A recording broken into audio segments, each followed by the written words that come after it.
The first burst comes from a tree line about 400 yards out, and for a few seconds, nobody in the lead squad can tell whether it's a machine gun or two rifles firing fast. Then the second burst answers from a different angle, and the question resolves itself. The company is pinned in a shallow fold of ground with no cover worth the name, and the enemy holds the high side of it. A radio handset comes up. Somewhere behind the fold, a fire mission is going out to a battery that may or may not be free, on a net that may or may not be busy, for guns that may already be shooting for somebody else. That request will be processed. It will be prioritized. It will be answered, eventually. But the company commander doesn't wait for it. He turns and calls out a correction to a crew that's already dropping a base plate into the dirt 30 feet behind him. No request to battalion, no competition with another company's mission, no queue. One man reads the terrain, one man sets the tube, one man drops the round, and the gunner adjusts by voice from a position close enough to see exactly what everyone else is seeing. Rounds start landing on that tree line in under a minute, 3 pounds apiece. Not enough to level anything, enough to force heads down, enough to break the rhythm of aimed fire, enough to buy the squad on the left the 8 or 9 seconds it needs to get up and move. By the time the artillery request is acknowledged, the fight has already changed shape. That tube weighs 42 pounds. 5 men carry it and feed it. Its maximum range is a shade over a mile, which sounds like nothing next to the guns that could have answered that call. On paper, it is the least impressive indirect fire weapon in the American inventory. And it has been written off, formally, repeatedly, by serious people making serious arguments, every time somebody newer, heavier, or longer ranged has come along to make it look redundant. The strange part is, who keeps refusing to let it go? Start with the argument for getting rid of it, because that argument has never been stupid. Compare a 60mm mortar to an 81mm, and the comparison is not close. The bigger tube reaches farther, it throws a heavier shell, it does more damage per round, holds ground under fire more convincingly, and covers a frontage the smaller weapons simply cannot cover. If range and explosive effect are the measures that count, the 81 wins easily. That's arithmetic, and arithmetic doesn't care about sentiment. Then there's standoff. The entire trajectory of modern ground warfare has been toward killing the enemy from farther away than he can kill you. And a weapon with a maximum range of a mile puts its crew inside a great many things that would prefer to reach out and touch them. Technology has closed that gap in the wrong direction for the 60. Sensors see farther. Precision munitions strike farther. Loitering munitions can be carried by a small team, launched from cover, flown to a target the operator can watch on a screen, and put onto a specific window or a specific vehicle, rather than into a general area. Against that, a man dropping a 3-pound bomb into a smoothbore tube looks like something out of a museum. And there's the honest structural problem. Ordnance boards have to justify every pound a rifleman carries and every dollar the service spends. A weapon that duplicates a capability held by a bigger weapon at shorter range with less effect, crewed by 5 men who could otherwise be riflemen, is a legitimate candidate for deletion. Nobody has to be foolish or hidebound to reach that conclusion. They only have to be doing their job. Here's the part that ought to settle it. That case against the 60 has been made recently, in public, in writing, by a serving officer in the United States Marine Corps. In a 2025 article for The Maneuverist, Captain Mitchell Teefy lays the argument out plainly. The 81s have more range and more firepower. Technology gives better standoff. Loitering munitions are simply more attractive. And then he concedes something no advocate would concede lightly. In conventional employment, he writes, the 60mm mortar struggles to justify itself. Those are the words of a man who cares about the weapon, admitting that the case against it lands. So the question isn't whether the dismissal is reasonable. It plainly is. The question is why. Every time the paperwork wins that argument, the same objection comes back up from company level. To understand that, you have to understand what a rifle company commander is actually up against. And it isn't a math problem about shell weight. It's a clock. A rifle company is a few hundred men with rifles, machine guns, and whatever else it can carry. It has no cannon. In any serious fight, it is going to need explosives falling on someone, and the moment it needs them, it has two ways to get them: ask or shoot. Asking works like this. A forward observer or a company commander identifies a target. The call goes up the net to a fire direction center. Someone there checks the mission against the rules in effect in the friendly positions on the map, and against the other missions already in the queue from the other companies in the other fights happening at the same time. The battery computes data. The guns lay. Rounds go out. Somebody watches where they land, sends a correction, and the whole cycle runs again. Every step in that sequence is a professional doing exactly what he's supposed to do. And every step costs time. The competition costs more. Artillery belongs to the battalion or the regiment, and battalions and regiments have priorities that are not identical to the priorities of one company on one hillside. When the main effort is somewhere else, the guns are somewhere else. Support gets allocated to whoever the commander 2 levels up has decided matters most this afternoon. And if that isn't you, the honest answer coming back over the radio is that you're in line. Weather grounds aircraft. Ammunition runs low and gets rationed. Nets get saturated in exactly the moments when everyone needs them at once, which is to say, during the fighting. None of that is malfunction. That's a large organization working correctly. And a rifle company in contact is still stuck in a shallow fold of ground, with the enemy on the high side of it, waiting. Now consider the other option. The company owns a tube. The commander wants fire, so he says so out loud, and the crew shoots. Nothing else happens in between. There is no request because there is no one to ask. That difference is the entire argument, and it is not an argument about range. The weapon the Army settled on was, in the most literal sense, not an American design at all. It came from Edgar Brandt, the French engineer whose mortar designs shaped nearly every light mortar of the era. American Ordnance took a license, adapted the thing to American manufacturing and American ammunition, and put it into service as the M2 in 1940. The tube was straightforward, 42 pounds all up, barrel, bipod, baseplate, broken into loads a 5-man squad could hump, a squad leader, a gunner, an assistant gunner, and 2 ammunition carriers. Elevation from 40 degrees to 85, which is what lets it drop rounds behind terrain instead of through it. Maximum range about 1,800 meters, a bit over a mile. 18 rounds a minute at the normal rate, which puts a round on the target every 3 to 4 seconds. Onto ground, a rifle squad cannot reach at all. The ammunition mattered as much as the tube. High explosive in the M49A2, the standard round, 3 pounds of shell. The M302, white phosphorus for screening, for signaling, and for its effect on anyone caught near it.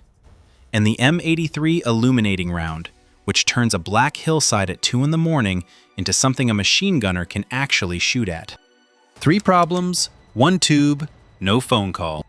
The men who carried it gave it a name that describes exactly what it was for: hip pocket artillery. Portability is the obvious half of that. The other half is that a man keeps in his hip pocket the things he intends to use without asking anyone.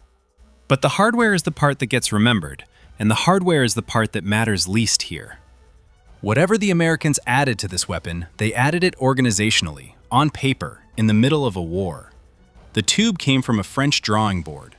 The idea of who it belonged to came from somewhere else entirely.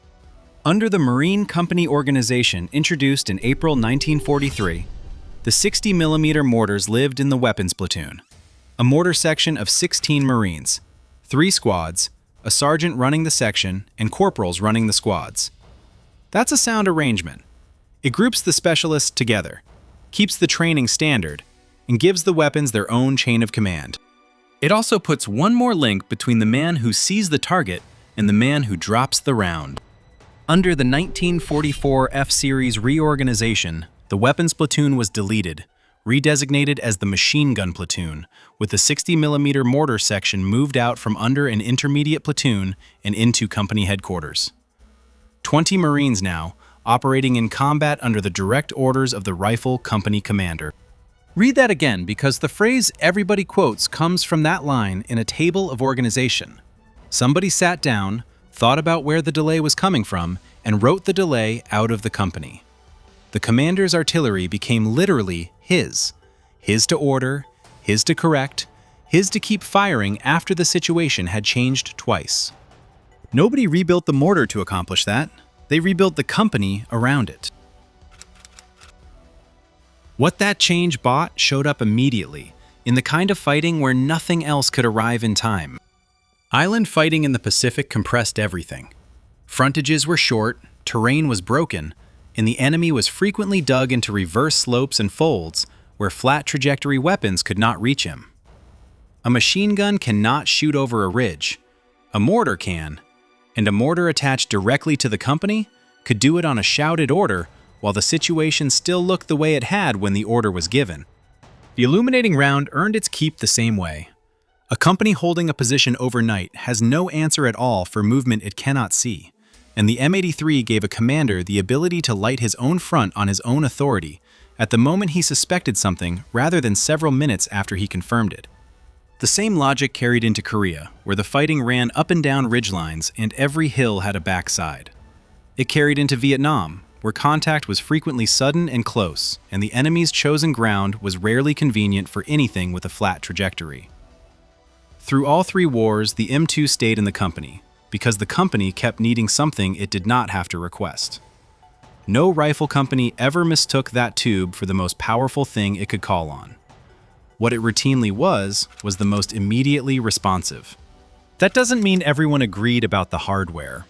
There's a genuine period argument sitting in the record, and it's worth looking at because it shows how hard these judgments actually are.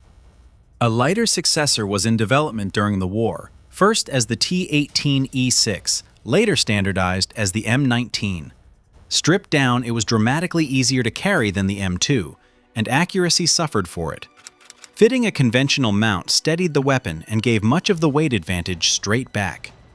That trade sits underneath everything that follows, because the first M19s reached troops in the summer of 1944, saw late war action, and drew two American assessments that reached opposite conclusions at almost the same moment. A 7th Infantry Division operations report from Leyte judged the new mortar less efficient than the M2, less accurate, and accuracy is the whole point of dropping explosives near your own people. War Department observers, meanwhile, had gone to the European and Mediterranean theaters in early 1944 to watch demonstrations of the same weapon. Their report went the other way. They found the lightness and the versatility genuinely appreciated in the field, and reported that troops preferred it to the standard weapon. Same army, same year, same mortar. Two honest verdicts pointing in opposite directions. The M19 was standardized after the war anyway, and went on to serve in Korea and Vietnam alongside the M2, which tells you how the argument actually got settled. Both weapons stayed, both went to the companies. The dispute over which tube was superior turned out to matter far less than the thing both tubes had in common, which was that a captain could order either one into action without asking anyone above him. In 1978, the M224 replaced both of them, and on paper, it made the whole debate look settled in the modern direction. The M2 reached roughly 1,800 meters, and the lighter M19 gave up range to get its weight down. The new tube reaches 3,490, a range increase that answers a good chunk of the standoff complaint by itself. Marine rifle companies fielded a section of 3 of them in the weapons platoon, and the arrangement looked permanent. Then the structure moved again. Force Design 2030 experimentation eliminated weapons companies and redistributed what they held. One proposed structure dispersed 81mm mortars among the rifle companies, though the exact arrangement kept evolving between units and experiments. On the merits, that's a real upgrade. A company with 81s has a bigger, longer-reaching tube than it ever held organically before. And the 60 became the odd man out. Redundant, smaller, outranged by the weapon now sitting next to it in the same formation. It got edged aside, in Tiffy's description, and left to rust in the arms room. Same story as always. The paperwork was correct. The paperwork is usually correct. What's different this time is that the counter-argument arrived in the present tense, from inside. From a Marine captain writing in 2025 to argue the weapon back into the company. His case doesn't rest on nostalgia, and it doesn't dispute the arithmetic. He concedes the conventional comparison outright. What he argues instead is that the 60 can be employed in a way the comparison never accounts for. Handheld. Strip away the conventional bipod and the full baseplate, and what's left is light enough to travel with a small team. Two men dismount, drop into defilade, put HE onto a target, and are gone before anything can answer. He's candid that this is contentious among the people who'd have to do it. There's very little middle ground on handheld employment. Troops either regard the 60 as the most versatile and underappreciated weapon in the rifle company's armory, or they dismiss it as a dangerous and pointless gimmick. Nobody seems to land between those two positions. His counter-thesis is that handheld employment lets light and motorized infantry punch above their weight. That a small unit with almost nothing gets to do something that ordinarily requires a great deal more, which is what the weapon has always been for. Every argument against this mortar has been an argument about specifications. Range, shell weight, crew size, standoff, precision. Each one measured honestly. Each one a real disadvantage. Each one adding to a case that has been correct on its own terms every single time it's been made. And every argument for it has been an argument about ownership. Hip pocket artillery was never a claim that the tube compared favorably to a howitzer. It was a claim about where the weapon lives.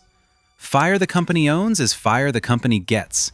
Fire the company requests is fire the company might get from someone with other obligations at a time determined by circumstances the company cannot see and cannot influence. The 1944 reorganization understood that, which is why it moved the mortars closer to the commander instead of making them better. The men in the Pacific understood it, and in Korea, and in Vietnam. The Leahy report and the War Department observers disagreed about which tube was superior, and neither side thought to question whether the company should have one at all. None of this makes the skeptics wrong. Loitering munitions really can offer greater reach and precision against particular targets. The 81 really does reach farther and hit harder. If the question is which weapon does more damage at greater distance, the 60mm mortar loses, and it loses decisively. And it will keep losing that comparison for as long as anyone bothers to run it. But that has never been the question a company commander is asking. He's asking what he can put on that tree line right now, under his own authority, before the situation changes into something worse. The American answer to that question started with a 42-pound mortar in 1940, and nobody has yet found a way to take it away from him for good. The boards have declared it surplus. The doctrine writers have moved on. The restructuring pushed it toward the arms room, and the arguments for doing so were sound. And the men who have to fight at company level keep making the same argument anyway. Subscribe to Warfare Unclassified for more stories like this.